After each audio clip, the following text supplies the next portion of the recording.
जय काल भैरव। नमस्कार साथियों, भृगु ज्ञानवाणी में आपका स्वागत है। आज हम उसी टॉपिक पर बात करने आए हैं एक बार फिर से, जिसका आपको बेसब्री से इंतजार था। जी हाँ, शनिदेव की दृष्टियों के बारे में, जो कि अब नेक्स्ट पार्ट में हम सप्तम भाव से लेके द्वादश भाव यानी कि 7वें भाव से लेके 12वें भाव तक की बात करेंगे। उससे पहले थोड़ी सी जानकारी शनि महाराज के बारे में। शनिदेव सबसे बड़े कर्माधिकारी हैं। हम सब अपनी लाइफ में ये महसूस भी करते हैं कि शनिदेव जल्दी माफ नहीं करते, बिना मेहनत कोई फल नहीं देते। लेकिन सवाल ये है कि शनिदेव की दृष्टियां हम पर प्रभाव कैसे डालती हैं। कभी कभी तो लगता है कि शनिदेव एकदम सख्त निर्दयी हैं। आप में से तो कई ने कमेंट भी करा है, पर असल में उनका काम कितना गहरा होता है ये समझना बहुत जरूरी होता है। लोगों ने बहुत भ्रम फैला रखा है कि पाप ग्रहों को लेकर, जिनमें से शनि महाराज का नाम सुनते ही लोगों को डर सा लगने लगता है। लेकिन जैसे कहते हैं ना, कर्म करो तो फल मिलता है। आज नहीं तो कल मिलता है, कल नहीं तो अगले जन्म में खिलता है। जितना गहरा कुआं उतना मीठा जल मिलता है। तो इसी प्रकार शनिदेव की ये दृष्टि भी हमारे कर्मों का वही गहरा हिसाब करती है। कौन सी दृष्टि? तीसरी, सातवीं और 10वीं। तीसरी दृष्टि बोले तो किस एफर्ट से काम कर रहे हो। सातवीं दृष्टि बोले तो किसके साथ कर रहे हो। और 10वीं दृष्टि बोले तो रिजल्ट क्या निकल रहा है। इसीलिए जितनी मेहनत, जितनी लगन और सच्चाई आप दिखाएंगे, उतना ही फल भी मिलेगा। तभी आज हम एक बार फिर बात करने आए हैं शनिदेव की इन रहस्यमयी दृष्टियों के बारे में। अगर आपने पार्ट 1 नहीं देखा तो चिंता मत कीजिए, डिस्क्रिप्शन बॉक्स में आपको टॉप पर पार्ट 1 वीडियो का लिंक मिल जाएगा। तो चलिए, आइए शुरू करते हैं आज। सबसे पहले सप्तम भाव। अब देखिए, शनि महाराज की प्लेसमेंट है सप्तम भाव में। सप्तम भाव का संबंध जीवन साथी से, साझेदारी से और सार्वजनिक छवि से होता है। जब शनि सप्तम भाव में होते हैं तो व्यक्ति को सोच समझकर फैसला लेने की सलाह दी जाती है। अगर शनि शुभ स्थिति में हो तो जीवन साथी से सहयोग मिलेगा और व्यापार में सफलता मिल सकती है। लेकिन अगर यही इसके विपरीत शनि अशुभ हो तो व्यक्ति गलत निर्णयों का शिकार होता है और शत्रु इन पे हावी हो जाते हैं। सप्तम भाव से शनि की तीसरी दृष्टि नवम भाव पर, सप्तम दृष्टि लगन पर और 10वीं दृष्टि पड़ेगी चौथे भाव पर।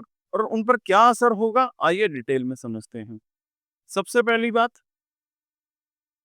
देखिए, सप्तम भाव में स्थित शनि की तीसरी दृष्टि नवम भाव पर पड़ेगी, जो भाग्य का, धर्म का, आध्यात्मिकता का भाव है।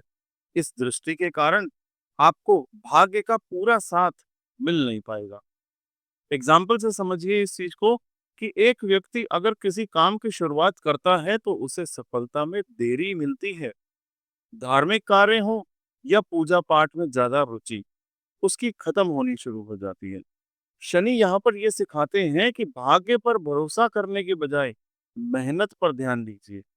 भाग्य देर से साथ देगा, लेकिन सच्ची मेहनत खाली नहीं जाएगी कभी भी। और शनि की सप्तम दृष्टि पड़ेगी यहाँ से लगन पर, जो आपके व्यक्तित्व का, आत्मविश्वास का, मानसिक स्थिति का भाव है। इस दृष्टि से आप न्यायप्रिय और स्थिर स्वभाव के हो सकते हैं, लेकिन मानसिक तनाव और निर्णय लेने में देरी महसूस हो सकती है। वहीं अब इस चीज का एग्जाम्पल देखें तो एक व्यक्ति अक्सर फैसले को टालता रहता था। अगर किसी बड़े प्रोजेक्ट पर काम करना हो तो वो आखिरी वक्त तक फैसला नहीं ले पाता था। यहाँ पर शनि की ये दृष्टि सिखाती है कि आपकी अपनी सोच में स्थिरता लाएं आप, और समय पर निर्णय लें। ऐसा करने से आपके जीवन में संतुलन बना रहेगा। अब सप्तम भाव में स्थित शनि की 10वीं दृष्टि जब चौथे भाव पर पड़ती है, जो भाव आपकी माता का, घर का और आपकी सुख सुविधाओं का भाव है, इस दृष्टि से आपकी माता के साथ संबंधों में खटास तो आएगी ही और जीवन में सुख सुविधाओं के लिए ज़्यादा मेहनत करनी पड़ेगी आपको। यहीं पर एग्ज़ाम्पल से समझिए कि एक व्यक्ति अपने घर को सुधारने और प्रॉपर्टी खरीदने का प्रयास कर रहा है, एफर्ट्स कर रहा है, दिन-रात मेहनत कर रहा है, तो इसमें देरी और रुकावटें आ रही हैं। शनि यहाँ पर क्या सिखाना चाह रहे हैं कि माता-पिता के साथ रिश्तों को बेहतर बनाने की कोशिश करें और पेशेंस रखें। हर चीज़ समय पर ही मिलेगी। देखिए, आपकी लगन कुंडली में अगर अष्टम भाव में शनि है, अष्टम भाव का संबंध गहरे रहस्य, जीवन के उतार-चढ़ाव और मुश्किल समय से है। जब शनि अष्टम भाव में आते हैं, तो ये व्यक्ति के जीवन में कई चुनौतियों तो लेकर आते ही हैं। अगर शनि मजबूत हुआ, तो ये व्यक्ति को समाज में खास पहचान दिला सकता है। लेकिन अगर शनि कमजोर हो गया, तो गलत संगत, गुस्सा और फिजूल खर्चे से परेशानी बढ़ सकती है। अष्टम भाव से शनि की तीसरी दृष्टि दशम भाव पर पड़ेगी और सप्तम दृष्टि दूसरे भाव पर और दशम दृष्टि पंचम भाव पर पड़ेगी। सबसे पहले जानते हैं तीसरी दृष्टि अष्टम भाव में बैठ के जब 10वें भाव में पड़ेगी, तो करियर और कर्म भाव है ये। ऐसा व्यक्ति जिस फील्ड में पढ़ाई करता है, उसी फील्ड में करियर बनाने में मुश्किलें आती हैं। नौकरी में कई बार दिशा बदलनी पड़ सकती है। मेहनत तो बहुत करता है, लेकिन पैसा कमाने में वक्त लगता है। अब यही चीज को एग्जाम्पल के तौर पर समझिए कि अगर किसी ने इंजीनियरिंग की पढ़ाई की, तो उसे किसी दूसरी फील्ड जैसे मैनेजमेंट या बिजनेस में काम करना पड़ सकता है। शनि महाराज यहाँ यह सिखाते हैं कि धैर्य रखें और मेहनत जारी रखें। अब वहीं सप्तम दृष्टि की बात करें तो 8वें भाव में बैठ के जब शनि महाराज की दृष्टि दूसरे भाव पर पड़ेगी, तो ये परिवार और कुटुंब और धन का भाव है। परिवार में मनमुटाव और कलह हो सकता है। गलत फैसलों की वजह से आर्थिक नुकसान हो सकता है। बोलने में सावधानी ना बरती तो इमेज खराब हो सकती है। अब इसी चीज को थोड़ा सा एग्जाम्पल के जरिए मैं इजी वे में समझाता हूँ कि अगर आप घर में या दोस्तों के बीच में कड़वे शब्द बोलते हैं, तो रिश्ते बिगड़ सकते हैं। शनि यहाँ सिखाते हैं कि बोलने से पहले सोचें और आर्थिक फैसले सावधानी से लें। अब वहीं अष्टम भाव में बैठ के 10वीं दृष्टि कहाँ पड़ेगी? पंचम भाव पर, जो कि प्रेम का, शिक्षा का, बुद्धि का भाव है। पढ़ाई में रुकावटें आएंगी, प्रेम संबंधों में स्थिरता नहीं रहेगी, बार बार उतार चढ़ाव होते हैं। ऐसे लोग खुद को प्रेजेंट करने में कमजोर हो सकते हैं। उदाहरण के तौर पर कि अगर किसी के जीवन में प्यार का अनुभव होता है, तो वो रिश्ता लंबे समय तक नहीं टिक पाएगा। शनि यहाँ पर ये सिखा रहे हैं कि ध्यान केंद्रित करें और गहरे रिश्ते बनाने के लिए पेशेंस रखें। अब शनि महाराज की प्लेसमेंट है नवम भाव में, मतलब धर्म, भाग्य और जीवन का उद्देश्य। जब शनि नवम भाव में होते हैं, तो ऐसे लोग बिना किसी डर के आगे बढ़ने वाले होते हैं।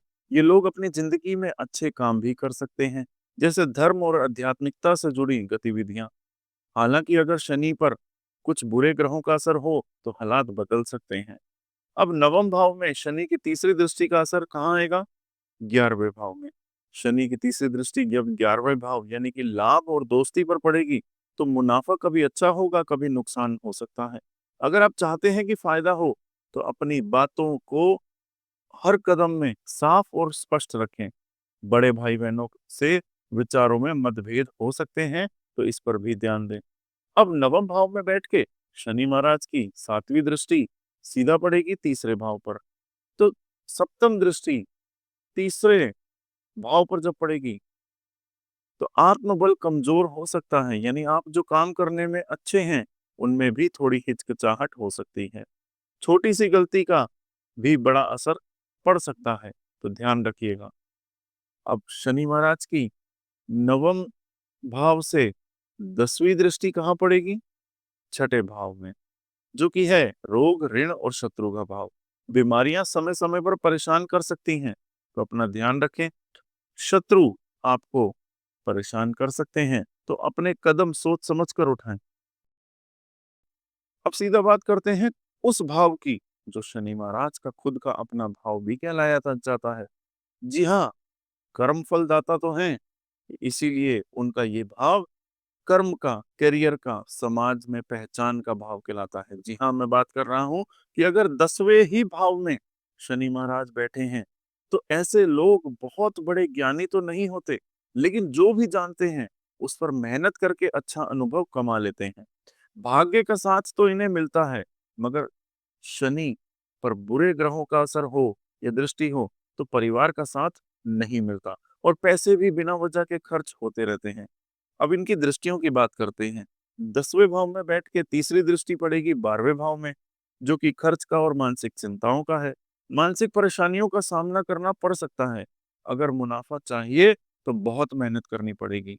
विदेश जाने का सपना अधूरा रह सकता है क्योंकि हर जगह अड़चन आ सकती है। अब दूसरी बात करें तो सप्तम दृष्टि कहाँ पड़ेगी? 10वें भाव में बैठ के? जी हाँ, चौथे भाव में, जो कि माता का, सुख सुविधाओं का, लग्ज़री का, आपके कंफर्ट ज़ोन का भाव है। इस प्रभाव से सुख साधनों पर खर्चा बढ़ सकता है। अगर आपका व्यवहार अच्छा है तो माता के साथ रिश्ते भी अच्छे रहेंगे। अब दशम दृष्टि की बात करें, जो कि पड़ रही है सीधा यहाँ से सप्तम भाव में, तो ये वैवाहिक जीवन और साझेदारी पर पड़ती है। वैवाहिक जीवन में थोड़ा कलह हो सकता है। साझेदारी में काम करने से पहले ही हर निर्णय और अपने पार्टनर के साथ ईमानदार रहना बहुत ज़रूरी है। 11वां भाव और शनि महाराज की यहाँ पर प्लेसमेंट, मतलब लाभ, दोस्ती, रिश्ते और सामाजिक कार्य। जब शनि महाराज 11वें भाव में हों, तो ऐसे लोग ईमानदार तो होते हैं, सामाजिक कार्यों में बढ़-चढ़ कर हिस्सा लेते हैं, सरकारी पदों पर भी जा सकते हैं। लेकिन अगर शनि पर बुरे ग्रहों का असर हो, तो ये लोग थोड़े लालची हो सकते हैं और दूसरों से ज़्यादा अपने तक सीमित रह सकते हैं। अब 11वें भाव में बैठ के शनि महाराज की तीसरी दृष्टि पड़ रही है लगन पर, जो कि है आपका व्यक्तित्व और आत्मविश्वास। मानसिक परेशानियां होंगी। इन लोगों को खुद पर भरोसा नहीं होता और वे अक्सर दूसरों से सलाह लेने में लगे रहते हैं कि भाई मुझे ये तो बता दे, मेरे को ये नहीं समझ आ रहा, मेरा ये डिसीजन सही होगा ना सही। ये ओवरथिंकिंग के शिकार बन जाते हैं। अब वहीं अगर 11वें भाव में बैठ के शनि महाराज की 7वीं दृष्टि पड़ेगी पंचम भाव पर, तो ये दृष्टि संतान, प्रेम और रचनात्मकता पर पड़ती है। संतान संबंधी परेशानियां आएंगी और प्रेम जीवन में उतार-चढ़ाव हो सकता है। अगर आप अपने बच्चों को सही तरीके से पालते हैं, तो सही सीख देते हैं, तो अच्छे फल भी मिलेंगे। अब वहीं 11वें भाव में बैठ के शनि महाराज की 10वीं दृष्टि अष्टम भाव पर पड़ेगी, यानी कि दशम दृष्टि अष्टम भाव पर गुप्त समस्याएं, मानसिक परेशानियों पर पड़ेगी। गुप्त रोग हो सकते हैं, बुरी आदतें भी आ सकती हैं, समय बर्बाद करने की आदत भी बन सकती है। जब लोग चीजें सीखने में लगे रहते हैं, तो इसी कारण से शनि महाराज की ये दृष्टि बुरा असर देती है। अब बात करते हैं द्वादश भाव यानी कि 12वें भाव की। जब शनि 12वें भाव में हो, तो आपको ज़्यादा गुस्सा और आलस्य देखने को मिलेगा। काम की बजाय ये लोग आराम करना पसंद करते हैं। अगर शनि शुभ स्थिति में है, तो विदेशों से भी फ़ायदा हो सकता है। अब इसकी तीसरी दृष्टि यहाँ से पड़ेगी सीधा-सीधा धन भाव पर। और इस वजह से घर परिवार में कुछ दिक्कतें आएँगी। ज़मीन जायदाद से जुड़े मुद्दे पर परिवार से बहस हो सकती है। वाणी पर नियंत्रण की कमी हो सकती है, जिससे बातों में कड़वाहट आ जाए। अब 12वें भाव में बैठ के शनि की सप्तम दृष्टि पड़ेगी छठे भाव पर, जो कि स्वास्थ्य, रोग, ऋण और शत्रु का है और इससे स्वास्थ्य संबंधित दिक्कतें आएँगी ही आएँगी। कई शत्रु भी हो सकते हैं और जो आपको परेशान कर सकते हैं, बिना किसी कारण के। बुरी आदतों से दूर रहने की कोशिश करिए, इससे कई परेशानियाँ कम हो जाएँगी आपकी। अब शनि महाराज की 12वें भाव में बैठ के 10वीं दृष्टि पड़ेगी नवम भाव पर, जो कि है धर्म और भाग्य का। भाग्य का साथ पूरे तरीके से नहीं मिल पाता, लेकिन धार्मिक कार्यों में रुचि बनी रहती है, जिससे मानसिक शांति मिल सकती है। तो साथियों, आज हमने जाना कि शनिदेव की तीसरी, सातवीं और 10वीं दृष्टि आपके जीवन के हर पहलू को कैसे प्रभावित करती है। शनि महाराज की कृपा न्याय हमेशा करती है। आपके कर्मों के अनुसार होता है न्याय, इसीलिए धैर्य रखिए, मेहनत करते रहिए और अपने कर्मों को सही दिशा में लगाइए। शनिदेव भी दयालु हैं, पर वो भी अपने कर्तव्य से ऊपर फल नहीं दे सकते, ना ही कभी देंगे। याद रखिए, शनिदेव की दृष्टियां कठिन जरूर होती हैं, लेकिन उनका फल हमेशा आपके लिए सीख और विकास लेकर आता है। आपका समय आपके कर्मों का परिणाम है और शनिदेव के आशीर्वाद से आपकी मेहनत जरूर रंग लाएगी। भगवान आपको हमेशा सही रास्ता दिखाएं, आपके जीवन में खुशियां और सफलता लाएं, हमारी यही प्रार्थना है। यहाँ तक पूरा वीडियो देख लिया है तो लाइक करे बिना बिल्कुल मत जाइएगा और कमेंट में जरूर बताइएगा कि आपके शनि महाराज कहाँ पर हैं, ताकि अगर आपको कोई परेशानी आ रही है उनसे जुड़ी हुई तो हम उसका उपाय आपको प्रोवाइड करा सकें। धन्यवाद।